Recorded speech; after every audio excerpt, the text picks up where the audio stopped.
ঝোলটা একদম কমপ্লিট। ৮ পৌড়ে মাছের ঝোল আলু কাঁচকলা দিয়ে। দেখুন কত সুন্দর লাগছে দেখতে।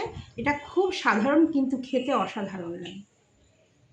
আমি মাছের রিং পিসগুলো নুন হলুদ মাখিয়ে নিচ্ছি। লাল লাল করে ভেজে নিচ্ছি। এখন মাছটা ভেজে নিয়েছি লাল লাল করে।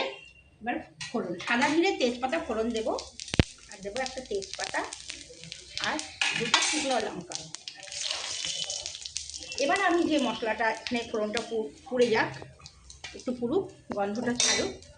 এবার আমি জিরে, লঙ্কা, একটু টমেটো, একটু গোলমরিচ, একটু সামান্য ধনে আর একটু ছোট্ট টমেটোর টুকরো দিয়ে পেস্ট করে নিয়েছি।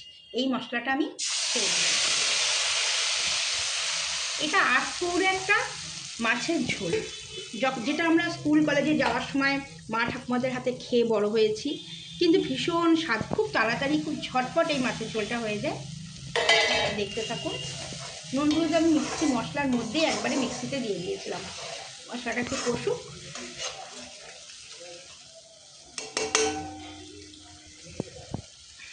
আর আমি আলু কাঁচকলাও ভেজে রেখেছি, আর কটা কাঁচা লঙ্কা গোটা ফেলে দেবো। আলু কাঁচকলা দিয়ে এই ঝোলটা হবে। এই ঝোলটা একদম ৮ পৌড়ে মা ঠাকুমাদের অথেন্টিক রান্না, যেটা হয়তো খুব সাধারণ কিন্তু এর মধ্যে অসাধারণ স্বাদ লেগে আছে। আমি একটু গরম জল করে নিয়েছি। এই গরম জলটা আমি মাছের ঝোলের মধ্যে দিয়ে দিলাম। মশলা কষা কমপ্লিট। এবার ঝোলটা দিয়ে দিলাম। পরিমাণ মতো জল দিয়ে গরম জলটা আমি ছেড়ে দিলাম।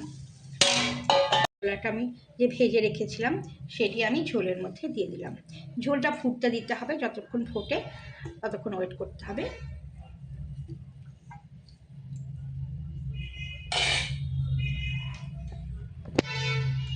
ফুটে গেছে, আমি ভাজা মাছটা ঝোলের মধ্যে ছেড়ে দিচ্ছি।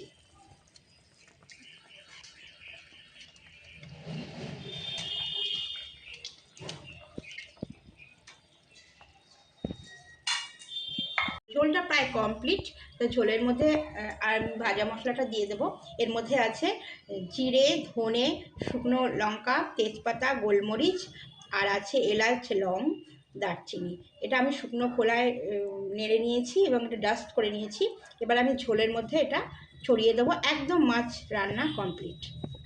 এই ৮ পৌড়ে ঝোলটা করে খেয়ে দেখবেন, একদম সাধারণ কিন্তু খেতে অসাধারণ হয়।